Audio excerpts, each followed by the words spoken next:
So over here you can see that I have multiple contents right here, that is multiple shapes, and let's say what I want to do is I want to find shapes with certain properties.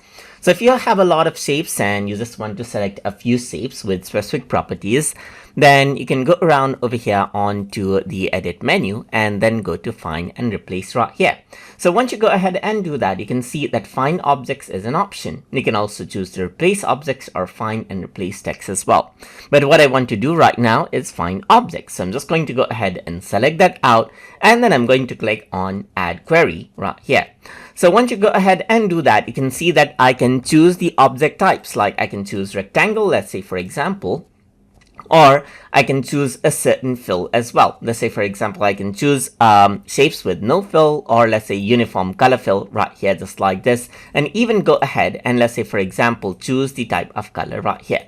Let me just go ahead and take this as an example right here, just like this, and add in a query by pressing OK. So once you do that, you can see that uniform color fill is an option right here, which is selected for this particular color. Once you go ahead and do that and click on find all, then what happens is that now the shapes with that particular color is now selected, just like this, as you can see. And that is how you can go ahead and find out contents with specific properties inside of CorelDRAW. So I hope you guys learned something as always. And as always, please like, comment, share, and subscribe